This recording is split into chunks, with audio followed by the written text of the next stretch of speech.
ಇವರ ಆದ್ಯತೆ ಏನಪ್ಪ ಅಂತ ಹೇಳಿದ್ರೆ ರೈತರಲ್ಲ. ಮುಖ್ಯಮಂತ್ರಿಗಳಿಗೆ, ಕಾಂಗ್ರೆಸ್ ಸರ್ಕಾರಕ್ಕೆ ಆದ್ಯತೆ ರಾಜ್ಯದಲ್ಲಿ ಬಡವರಿಗೆ ಮನೆ ಕಟ್ಟಿಕೊಡ್ತಕ್ಕಂಥದ್ದಲ್ಲ. ಈ ಸರ್ಕಾರದ ಆದ್ಯತೆ ರಿಯಲ್ ಎಸ್ಟೇಟ್ ಅನ್ನೋದನ್ನು ಮಾನ್ಯ ಮುಖ್ಯಮಂತ್ರಿಗಳು ಅಧಿಕಾರ ವಹಿಸಿಕೊಂಡಂಥ 24 ಗಂಟೆಗಳಲ್ಲಿ ತೋರಿಸ್ಕೊಟ್ಟಿದ್ದಾರೆ. ಬಿಡದಿನಲ್ಲಿ ಟೌನ್ಶಿಪ್ಪನ್ನು ಮಾಡ್ತೇವೆ ಅಂಥೇಳಿ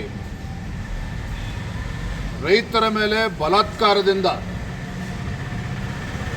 ಅಕ್ರಮವಾಗಿ ಜಮೀನನ್ನು ಕಸಿದುಕೊಳ್ಳೋದಕ್ಕೇನು ರಾಜ್ಯ ಸರ್ಕಾರ ಮುಂದಾಗಿದೆ. ಇದನ್ನು ಭಾರತೀಯ ಜನತಾ ಪಾರ್ಟಿ ನಾವು ಖಂಡಿಸ್ತೇವೆ, ವಿರೋಧಿಸ್ತೇವೆ. ರಾಜ್ಯ ಸರ್ಕಾರ ಯಾವತ್ತೂ ಕೂಡ ರೈತರ ನೆರವಿಗೆ ಬರಬೇಕಾಗಿರ್ತಕ್ಕಂಥದ್ದು ಅದರ ಆದ್ಯ ಕರ್ತವ್ಯ ಆಗಬೇಕಾಗಿತ್ತು. ಆದರೆ ದುರಾದೃಷ್ಟ ಅಂತ ಹೇಳಿದರೆ ಮಾನ್ಯ ಮುಖ್ಯಮಂತ್ರಿಗಳಿಗೆ ಬೆಂಗಳೂರಿನ ರಿಯಲ್ ಎಸ್ಟೇಟ್ ಇವತ್ತು ಆದ್ಯತೆ ಆಗಿರ್ತಕ್ಕಂಥದ್ದು. ಹಾಗಾಗಿ ಭಾರತೀಯ ಜನತಾ ಪಾರ್ಟಿ ನಾವು ಮಾನ್ಯ ಮುಖ್ಯಮಂತ್ರಿಗಳಿಗೆ ಒತ್ತಾಯ ಮಾಡ್ತೇನೆ, ಆಗ್ರಹ ಪಡಿಸ್ತೇನೆ, ಬಂಡತನವನ್ನು ಬಿಟ್ಟು ರೈತರ ಸಮಸ್ಯೆಗಳನ್ನು ಆಲಿಸಬೇಕು. ರೈತರನ್ನು ಒಕ್ಕಲೆಬ್ಬಿಸ್ತಕ್ಕಂಥ ಕೆಲಸವನ್ನು ಕಾಂಗ್ರೆಸ್ ಸರ್ಕಾರ ಮಾಡಬಾರ್ದು. ಏನು ಲ್ಯಾಂಡ್ ಅಕ್ವಿಸಿಷನ್ ಮಾಡೋದಕ್ಕೆ ಹೊರಟಿದ್ದಾರೆ ಕಾಂಗ್ರೆಸ್ ಸರ್ಕಾರ, ಅದನ್ನು ತತ್ಕ್ಷಣ ಕೈಬಿಡಬೇಕು ಅಂಥೇಳಿ ನಾನು ಈ ಸಂದರ್ಭದಲ್ಲಿ ಆಗ್ರಹವನ್ನು ಪಡಿಸ್ತಾ ಇದ್ದೇನೆ. ಸರ್, ನಿಮಗೆ ಪೋಸ್ಟರ್ ಸ್ವಾಗತ ಮಾಡ್ತಾ ಇದ್ದಾರೆ ಸರ್. ಇವರೆಲ್ಲ ಒಂದು ಕಡೆ ನಮ್ಮನ್ನು ಕಾಂಗ್ರೆಸ್ ಪಕ್ಷದ ಶಾಸಕರು ಅಂತೇಳಿ ಮುಖ್ಯಮಂತ್ರಿಗಳು ಭಾವಿಸಿದಂತೆ ಕಾಣ್ತಾ ಇದೆ. ನನ್ನ ವಿರುದ್ಧ, ಭಾರತೀಯ ಜನತಾ ಪಾರ್ಟಿ ನಾಯಕರುಗಳ ವಿರುದ್ಧ, ವಿಪಕ್ಷ ನಾಯಕರ ವಿರುದ್ಧ ಪೋಸ್ಟರ್ ಆಂದೋಲನ ಶುರು ಮಾಡಿದ್ದಾರೆ. ಬೆದರಿಕೊಳ್ತಕ್ಕಂಥ ಪ್ರಶ್ನೆ ಇಲ್ಲ. ನಿಮ್ಮ ಗೊಡ್ಡು ಬೆದರಿಕೆಗೆ ಹೆದರಿಕೊಳ್ತಕ್ಕಂಥದ್ದಕ್ಕೆ ನಾವೇನು ಕಾಂಗ್ರೆಸ್ಸಿನ ಶಾಸಕರು ಕೂಡ ಅಲ್ಲ. ಈ ನಾಡಿನ ರೈತರ ಪರವಾಗಿ ನಿಲ್ಲಬೇಕಾಗಿರ್ತಕ್ಕಂಥ ಕರ್ತವ್ಯ ನಮ್ಮದಿದೆ. ರೈತರ ಧ್ವನಿಯಾಗಿ ಹೋರಾಟ ಮಾಡಬೇಕಾಗಿರ್ತಕ್ಕಂಥ ಜವಾಬ್ದಾರಿಯೂ ಕೂಡ ವಿರೋಧ ಪಕ್ಷದ ಮೇಲಿದೆ. ಅದನ್ನು ನಾವು ಮಾಡ್ತಾ ಇದ್ದೇವೆ. ವೃದ್ಧಾಪ್ಯ ವೇತನ, ಪಿಂಚಣಿ ಇದೆಲ್ಲವನ್ನ ಕೂಡ ಬಂದ್ ಮಾಡೋದಕ್ಕೆ 16 ಲಕ್ಷ ಜನ ಇದ್ದಾರೆ.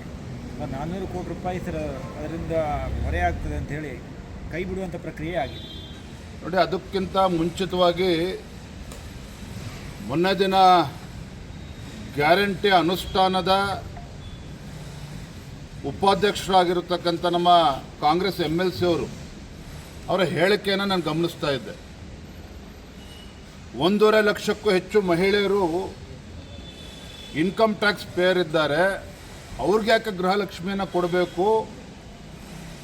ಅದನ್ನು ಕಟ್ ಮಾಡಿದ್ರೆ ಸುಮಾರು 60-70 ಕೋಟಿ ಸರ್ಕಾರಕ್ಕೆ ಉಳಿತಾಯ ಆಗುತ್ತೆ ಅನ್ನೋ ಮಾತನ್ನು ಹೇಳಿದ್ದಾರೆ. ಬಹುಶಃ ಅವ್ರು ಮರ್ತಿರಬೇಕು. ಮಾನ್ಯ ಮುಖ್ಯಮಂತ್ರಿಗಳಿಗೂ ಕೂಡ ಇವತ್ತು ನೆನಪು ಮಾಡಿಕೊಡೋದಕ್ಕೆ ಇಚ್ಛಪಡ್ತೇನೆ. ನಿಮ್ಮ ಹಿಂದಿನ ಮುಖ್ಯಮಂತ್ರಿಗಳು ಕಾಕಾ ಪಾಟೀಲ್ ನಿನ್ನ ಹೆಂಡ್ತಿಗೂ ಫ್ರೀ, ಮಹದೇವಪ್ಪ ನಿನ್ನ ಹೆಂಡ್ತಿಗೂ ಫ್ರೀ ಅಂತ ಹೇಳಿಕೆ ಕೊಟ್ಟಿರ್ತಕ್ಕಂಥವ್ರು ಯಾರು ಚುನಾವಣೆ ಸಂದರ್ಭದಲ್ಲಿ? ಈಗ ಇನ್ಕಮ್ ಟ್ಯಾಕ್ಸ್ ಪೇಯರ್ಸು ತೆರಿಗೆ ಕಟ್ತಾ ಇದ್ದಾರೆ. ಇವೆಲ್ಲ ನೆನಪಾಗ್ತಿದೆ ನಿಮಗೆ. ಇವತ್ತು ಲಕ್ಷ್ಮೀ ಹೆಬ್ಬಾಳ್ಕರ್ ಅವರ ಹೇಳಿಕೆಯನ್ನು ಕೂಡ ಗಮನಿಸ್ತಾ ಇದ್ದೆ. ಕೆಲವು ಕಡೆ ಅಕ್ರಮಗಳಾಗಿದ್ದೆ ಅಂತೇಳಿ ಏನು ಕತ್ತೆ ಕಾಯ್ತಾ ಇದ್ದಾರೆ ನಿಮ್ಮ ಗ್ಯಾರಂಟಿ ಅಧ್ಯಕ್ಷರುಗಳು. ರಾಜ್ಯ ಮಟ್ಟದಲ್ಲಿ ಗ್ಯಾರಂಟಿ ಅನುಷ್ಠಾನದ ಅಧ್ಯಕ್ಷರು ಮಾಡಿದ್ದೀರಿ, ಉಪಾಧ್ಯಕ್ಷರು ಮಾಡಿದ್ದೀರಿ, ಕ್ಯಾಬಿನೆಟ್ ರ್ಯಾಂಕ್ ಕೊಟ್ಟಿದ್ದೀರಿ, ಪ್ರತಿ ಜಿಲ್ಲೆಗಳಲ್ಲೂ ಕೂಡ ಅಧ್ಯಕ್ಷರು ಮಾಡಿದ್ದೀರಿ, ಪ್ರತಿ ವಿಧಾನಸಭಾ ಕ್ಷೇತ್ರದಲ್ಲೂ ಕೂಡ ಗ್ಯಾರಂಟಿ ಅನುಷ್ಠಾನ ಸಮಿತಿ ಅಧ್ಯಕ್ಷರು ಮಾಡಿದ್ದೀರಿ. ಏನು ಕತ್ತೆ ಕಾಯ್ತಾ ಇದ್ದಾರೆ ಇವರು?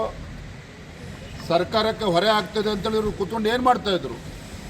ಇವ್ರಿಗೆ ಕಚೇರಿಯನ್ನು ಕೊಟ್ಟಿದ್ದೀರಿ, 100 ಕೋಟಿ ರೂಪಾಯಿ ಸರ್ಕಾರದಿಂದ ಖಜಾನೆಯಿಂದ ಸಂಬಳ ಕೊಡ್ತಾ ಇದ್ದೀರಿ. ಇವತ್ತು ಎಲ್ಲವನ್ನು ಕೂಡ ಪ್ರಶ್ನೆ ಮಾಡ್ತಾ ಇದ್ದೀರಾ ನೀವು. ಇದು ನಿಮ್ಮ ಸರ್ಕಾರದ ವೈಫಲ್ಯ. ಈಗ ನಿಮ್ಮ ಗ್ಯಾರಂಟಿಗಳಿಗೆ ಹಣವನ್ನು ಕ್ರೋಢೀಕರಿಸೋದಕ್ಕೆ ಸಾಧ್ಯ ಆಗದೇ ಒಂದೊಂದೇ ನೆಪ ಒಡ್ಡಿ ಇವತ್ತು ಕತ್ತರಿ ಆಗ್ತಕ್ಕಂಥ ಕೆಲಸಕ್ಕೆ ನೀವೇನು ಇಳಿದಿದ್ದೀರಿ. ಜನ ಚೀಮಾರಿ ಆಗ್ತಾ ಇದ್ದಾರೆ ನಿಮ್ಮ ಸರ್ಕಾರಕ್ಕೆ ಇವತ್ತು ನಿಮ್ಮ ನಡವಳಿಕೆಯಿಂದಾಗಿ. SIR ಅಲ್ಲಿ ಯಾರ್ಯಾರ ಹೆಸರು ಕೈ ಬಿಡ್ತಾರೆ ಅವರಿಗೆಲ್ಲ ಗ್ಯಾರಂಟಿ ಸಿಗಲ್ಲ. ಅದಕ್ಕೆ SIR ವಿರುದ್ಧ ಹೋರಾಟ ಮಾಡಬೇಕು ಅಂತ ಕರೆ ಕೊಟ್ಟಿದ್ದಾರೆ. ರಾಜ್ಯ ಸರ್ಕಾರವೇ SIR ವಿಚಾರದಲ್ಲಿ ದ್ವಂದ್ವ ನಿಲುವನ್ನು ತೋರಿಸ್ತಾ ಇದ್ದಾರೆ. ಅಧಿಕಾರಿಗಳನ್ನು ಎತ್ತು ಕಟ್ಟುವಂಥ ಕೆಲಸ ಸರ್ಕಾರವೇ ಇಳಿದಿರುವಂಥದ್ದು. ನಾನು ನೋಡ್ತಾ ಇದ್ದೆ ಪತ್ರಿಕೆಗಳಲ್ಲಿ BLOಗಳು ಪ್ರತಿಭಟನೆ ಮಾಡ್ತಾರಂತೆ. ಇದಕ್ಕೆ ಯಾರು ಕುಮ್ಮಕ್ಕನ್ನು ನೀಡ್ತಾ ಇರುವಂಥದ್ದು? ರಾಜ್ಯ ಸರ್ಕಾರವೇ. ಇಲ್ಲಿ ವಾಸ್ತವಿಕ ಸತ್ಯ ಏನು ಅಂತ ಹೇಳಿದ್ರೆ, ಇವತ್ತು ನಾನು ರಾಜ್ಯದ ಮುಖ್ಯಮಂತ್ರಿಗಳು ಕೂಡ ಕೇಳೋದಕ್ಕೆ ಇಚ್ಛಪಡ್ತೇನೆ, ಪ್ರಿಯಾಂಕಾ ಖರ್ಗೆ ಅವ್ರಿಗೂ ಕೂಡ ಕೇಳೋದಕ್ಕೆ ಇಚ್ಛಪಡ್ತೇನೆ. ನಿಮ್ಮ ಕಾಂಗ್ರೆಸ್ ಪಕ್ಷದ ಮಹಾನ್ ನಾಯಕರೇನಿದ್ದಾರೆ ರಾಹುಲ್ ಗಾಂಧಿ ಅವರು ಡ್ಯುಯಲ್ ಸಿಟಿಸನ್ಶಿಪ್ಪನ್ನು ಪಡೆದುಕೊಂಡಿದ್ದಾರೆ. ಇಲ್ಲ ಅಂತೇಳಿ ಬಹಿರಂಗವಾಗಿ ಹೇಳಿ ನೋಡೋಣ.